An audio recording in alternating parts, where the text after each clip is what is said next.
अहो उठा ना, ऑफिसला नाही का जायचं? अगं मला आज फ्रेशच वाटत नाही, काही करायची इच्छाच नाही. अहो मग तुम्ही आजपासूनच न्यू युनायटेड फार्मसीचे गुड मॉर्निंग चूर्ण घेणं सुरू करा. अपचन, मलावरोध, बद्धकोष्ठ, आम्लपित्त आणि पोटाच्या तक्रारींवर खात्रीशीर आयुर्वेदिक उपाय. गुड मॉर्निंग चूर्ण. 35 वर्षांपासून सगळ्यांच्या पसंतीचे गुड मॉर्निंग चूर्ण औषधांच्या प्रत्येक दुकानात मिळते.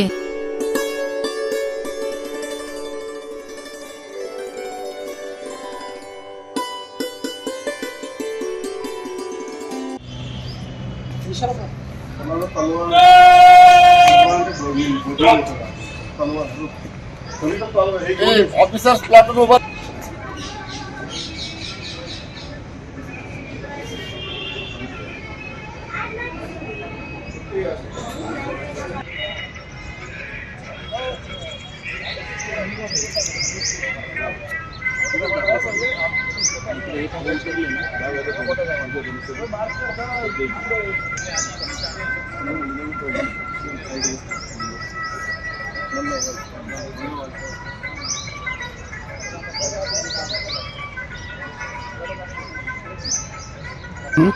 आल्यानंतर एंट्री झाल्यानंतर चांगलं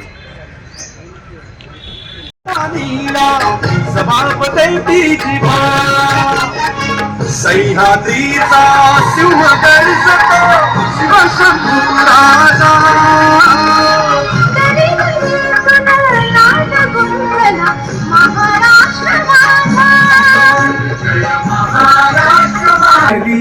अभिमानाची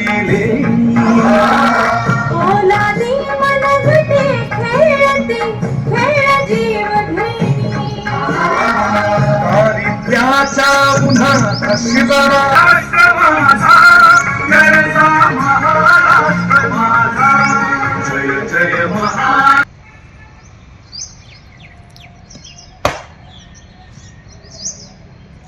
श्रीमान 1 मे मराठा दिन समारोह परेड पर 14 ऑफिसर 70 जवान उपस्थित है. परेड निरीक्षण के लिए तैयार है.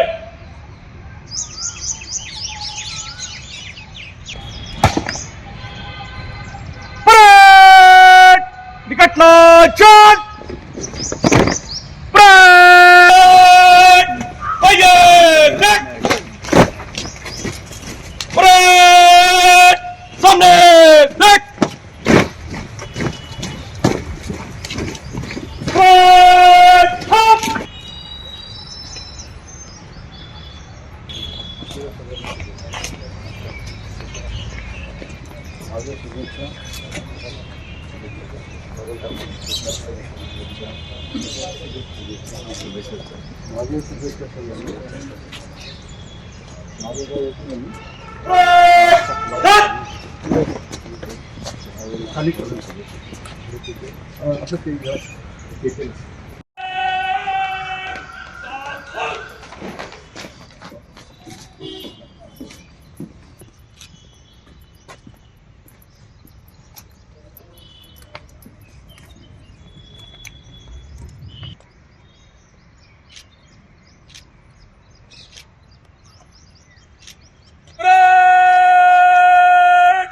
राष्ट्रीय ध्वज को सलामी देगी. राष्ट्रीय सलाम सलामी.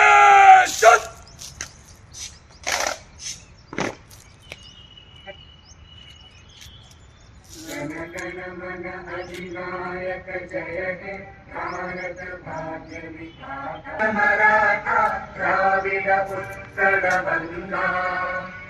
विंध्य हिमाचल यमुना गंगा. उच्चल जलधि तरंगा. तव शुभ नामे जागे. तव शुभ आशीष मागे.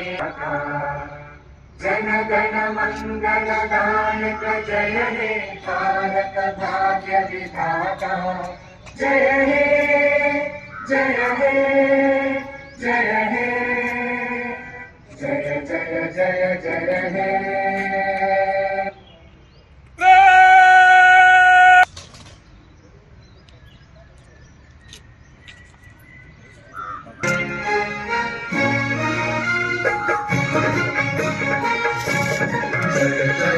महाराष्ट्र माझा, महाराष्ट्र माझा.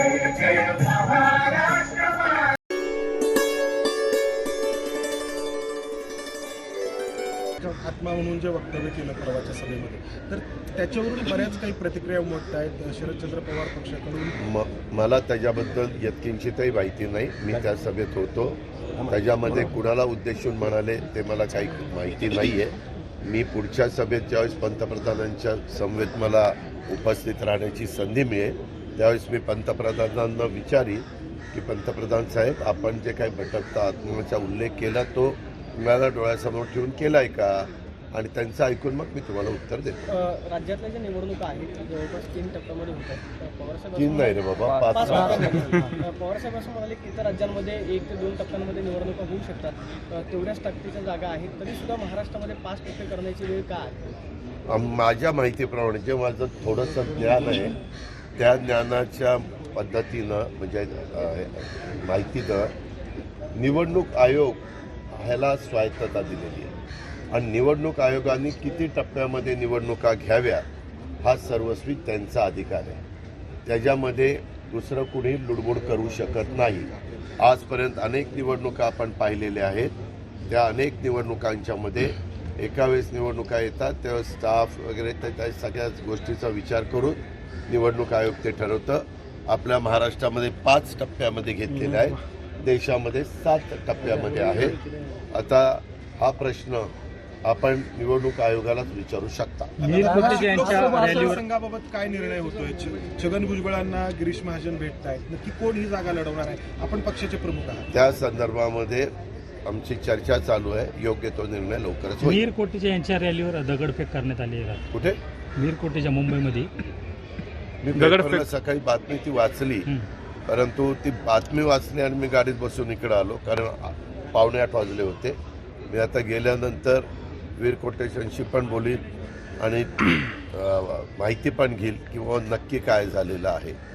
कारण अशा पद्धतीनं दगडफेक करणं पूर्ण खुल्या वातावरणात देशात महाराष्ट्रात सगळीकडे निवडणुका झाल्या पाहिजे. प्रत्येकाने आपली भूमिका मांडावी, त्याच्यामध्ये कशी मांडावी काय मांडावी हा त्याचा प्रश्न आहे. फक्त त्याच्यामध्ये कुठल्याही निवडणूक आचारसंहितेचा भंग होणार नाही याची काळजी माझ्यासहित सर्व राजकीय पक्षांनी, कार्यकर्त्यांनी, नेत्यांनी, वक्त्यांनी घ्यावी.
कारण मी व्यासपीठावर होतो आणि तो आकार देण्यासाठी मी त्या ठिकाणी पाहिलेला आहे.